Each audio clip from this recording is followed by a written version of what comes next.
Welcome back to the Digital Health and Wearables series. Today I have another magnificent episode and guest leader for you.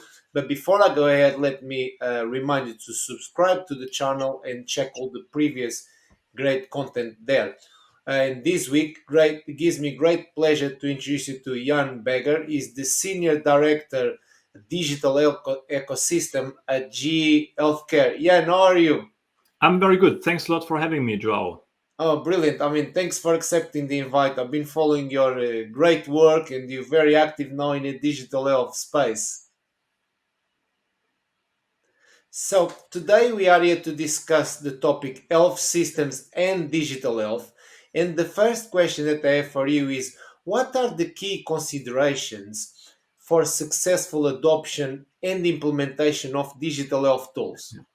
Yeah, I think that's a great question to start with, João. Look, when we think about digital health, there are great ideas out there, great innovations, but when it comes to adoption, right, there are several additional hurdles to tackle. But before I get started answering your question, let me just say a few words about digital health and healthcare in general. I think when we think about the digital transformation as healthcare overall, right, and you know this very well, we are late compared to other industries, right, years behind other industries. And there are several different reasons for this. And one of them is just the fact that healthcare is very complex, complicated industry, but also a very fascinating one, right? There's a lot of good stuff happening here, but it's highly regulated. At the end of the day, it's about health, about patients, and everything what we implement into healthcare settings that impacts the work of healthcare professionals, that impacts outcomes to patients, need to be validated tools and capabilities. So this is something very important, and this is why things are usually a bit slower here. I mean, look, I'm with GE Healthcare, and we have years-long experience in deploying digital health tools, deploying health IT systems and innovations, also to large healthcare provider institutions. And coming to your question, I would say what we have seen the last couple of years is really a growth of digital health tools and capabilities that can really significantly improve the delivery of health services. And this has really massively grown. And on the flip side to this, we also see that the real usage, the adoption of those tools, especially like in large complex health systems, remains comparatively limited. Because the adoption of those technologies at an enterprise level is really something quite challenging. And there are multiple dimensions from my perspective along which clinically validated digital health tools should be examined by health systems prior to selection and adoption. And let me talk a little bit about this if you want. I mean, first, and I think this is something we'll talk a bit later as well, is what is actually the optimal product selection approach. Because digital health tools can be built in a number of different ways, and I will talk about this a little bit later. The second is there a clear demonstration of return of investment? Yeah.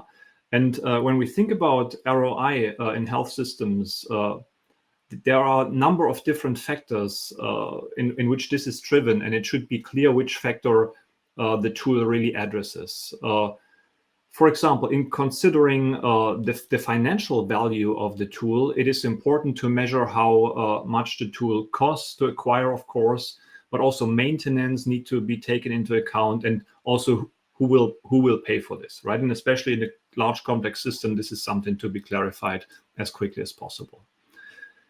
Another important point, right beside like the financial ROI, is like the clinical value, a clear demonstration of clinical value. And here also, because I mean there are a number of clinical dimensions along which to evaluate a digital health tool, and those values and risks as well, and identifying a meaningful, clear outcome metric that would be improved by the adoption of the tool in the short term is essential from my standpoint when considering a digital health capability.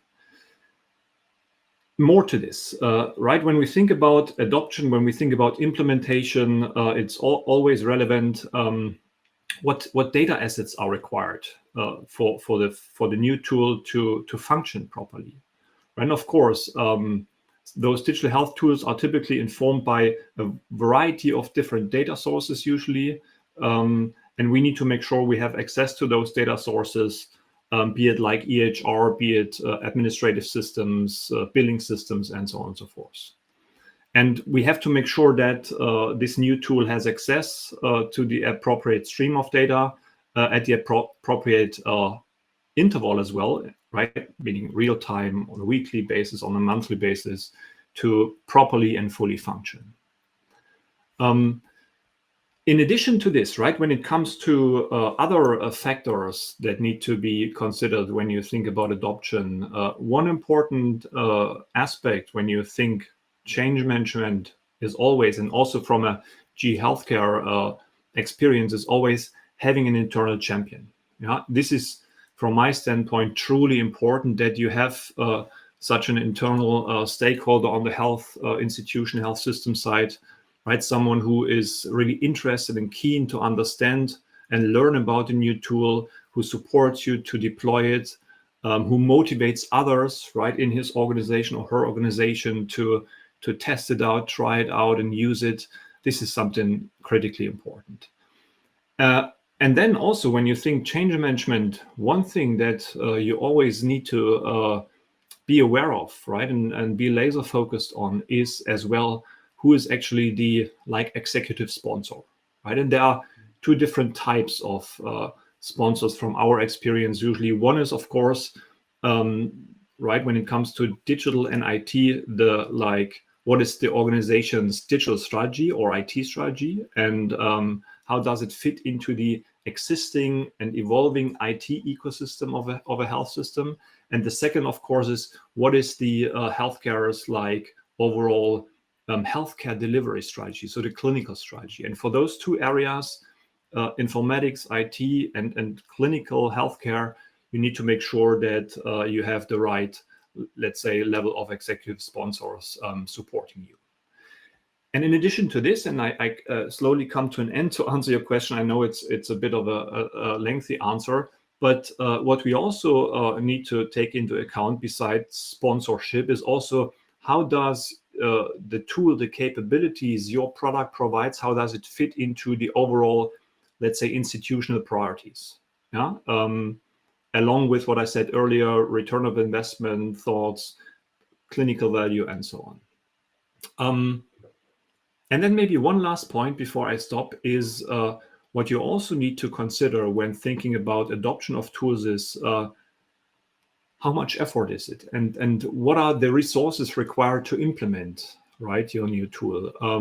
Because it's not enough to select one. You also need to have the power, the manpower, the capacity and bandwidth to actually deploy and implement it. And when you have done all those things, there is one important thing that oftentimes, right, you start thinking about this at the point of, right, when you have done your implementation, but you should start thinking about this much earlier. And this is what is the long-term operational home for your tool, right? Does it belong more to the IT department, to the clinical side? If so, to which specific department or care area? Right, make sure that you work at day one already with those people who are responsible and kind of maintaining, hosting your tool in the longer term. And maybe, Joe, I know it was a long one. I stop here for now. No, that's brilliant. Jan, it's a long answer, but it was a magnificent answer. Thank you for this brilliant overview. You mentioned so many important aspects. It's not just going implementing technology, Yeah, from absolutely not. change management to advocacy to understanding what you're actually trying to achieve. In other words, you mentioned, and also I'm initiating conversations with very large health systems in US, and it's always a challenge to kind of prove the return on investment on any technology, because it's a bit of a catch 22. If you Mhm. don't implement, you don't try things out, you can't really get a gauge if actually it's going to be impactful or not, because many organizations, as you know, are at starting point. We've been talking about digital health for a long time, but they are a starting point. So what you gave was a very comprehensive picture of the overarch digital transformation strategy, considering from IT to operations to strategy. So thank you so much for this amazing answer, Jan. Moving on, the second question is: can you share some best practices and main challenges encountered too? Yeah.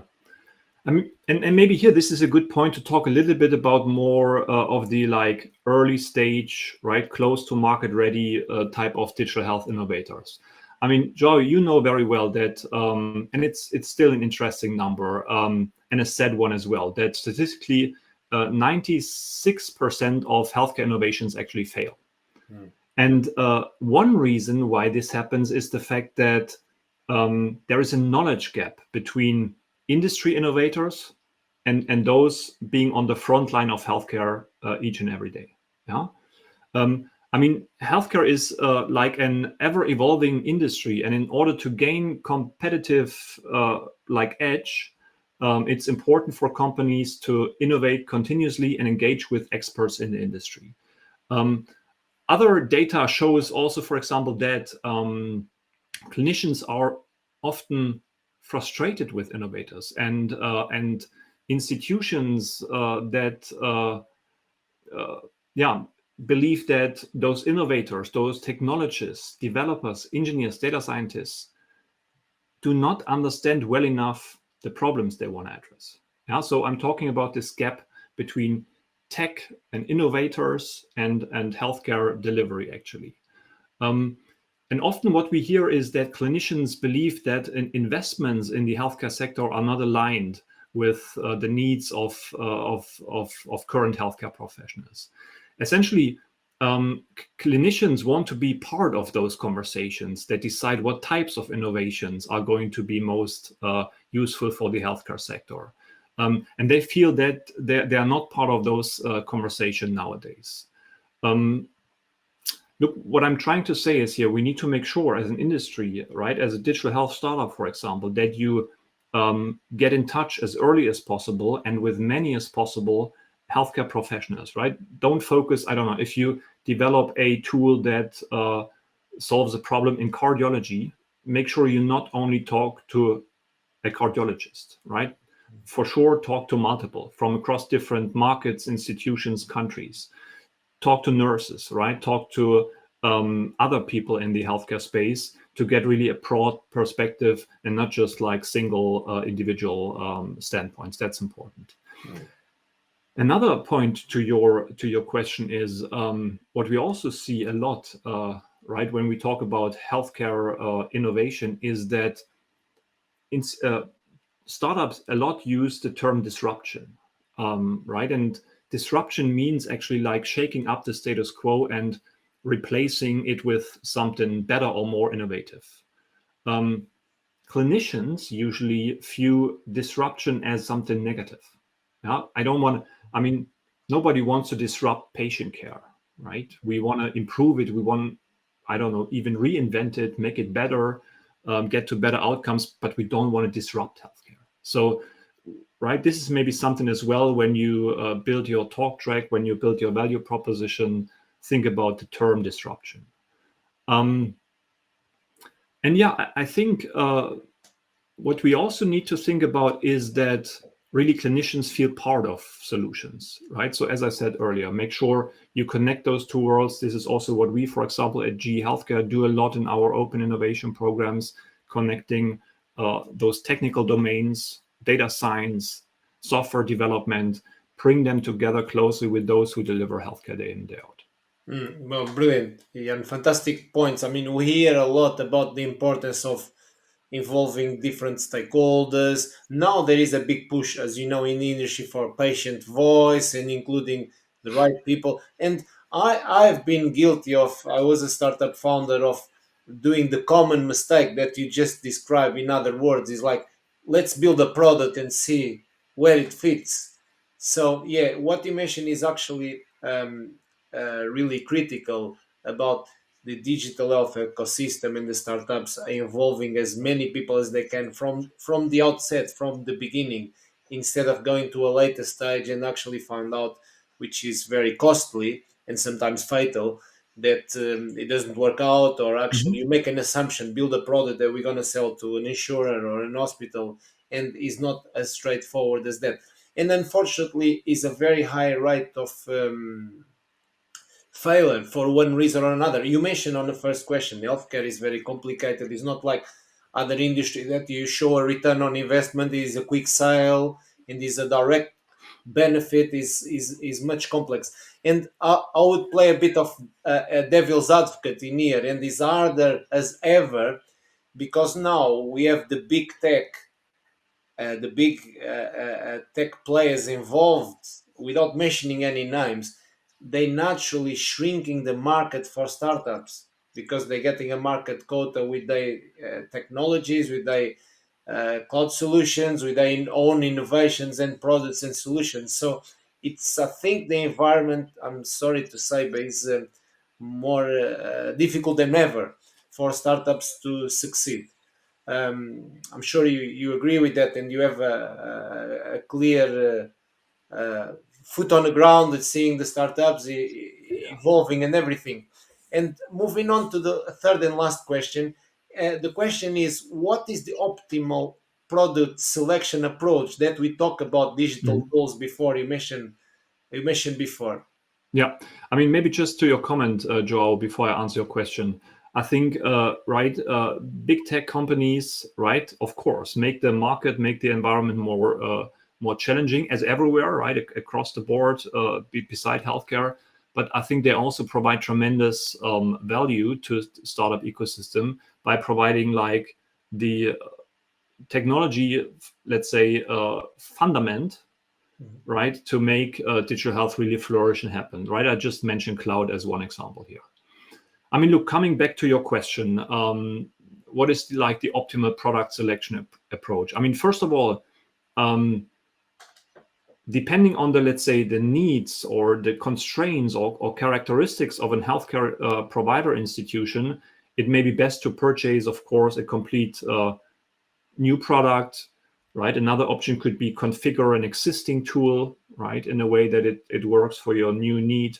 Or what we also see more and more, actually, especially in like large academic university type of sites, is building your own digital health tool internally, in-house. Yeah. So I would recommend actually investigating the viability of like the following possibilities. First, does one of your current vendors, right, have a solution for your problem, right? One, I mean, like the EHR, EMR vendor, do they have already something, or any kind of other system and vendor you work with already? Because if this is the case, there is already a relationship in place, which eventually simplifies, I don't know, procurement, implementation, and support.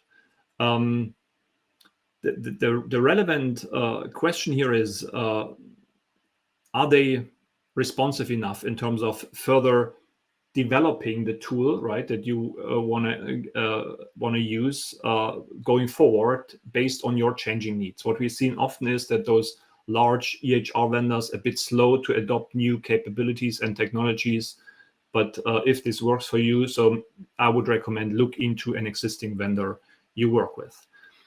Another option I would recommend exploring is there actually a vendor you have good experience with who is willing to co-develop, co-create? Yeah, because then the development can be tailored to your institutional needs and adoption requirements, and maybe the pace of development, right, until, let's say, implementation may be faster.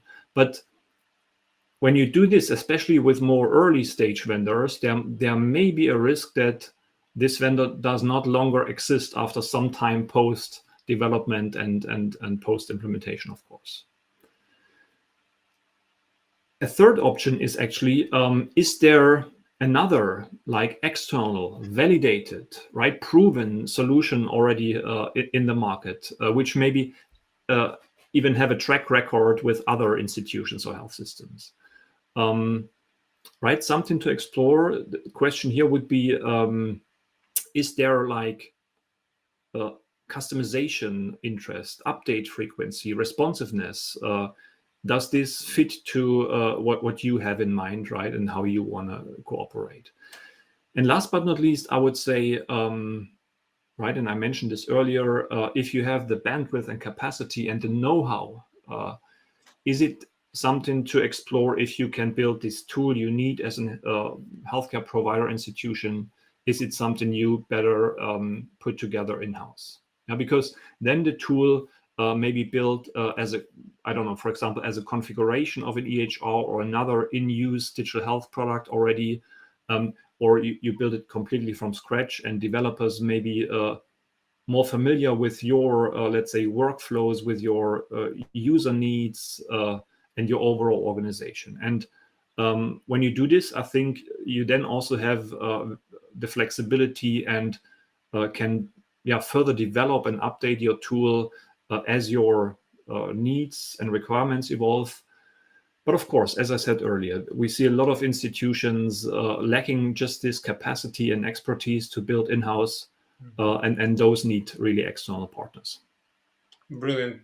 Yeah, and thank you so much for these amazing points, important and very valid things to consider, from co-creation to find solutions that already have like a pedigree in the market. They've done things with other institutions. These are actually very valuable points and steps. Thank you so much. We could talk for hours about digital health. We could create Mhm. more questions and talk all day about this amazing subject. It's a passion of mine and of yours too. And Ian, I appreciate your time. We're coming to the end of the interview. I'm not sure if you've seen the other episodes. I finish all my episodes with a peculiar question. It's not really a question as such. It's called 1 minute of fame.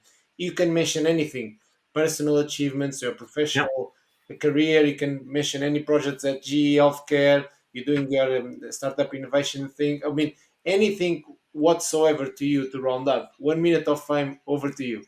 thank you very much. And look, actually, Joe, I have a call to action to your audience. Um, what we see in the healthcare space is that there is incredible talent, right? I think about, right, in digital health, there are fantastic data scientists, developers, engineers we have in our industry.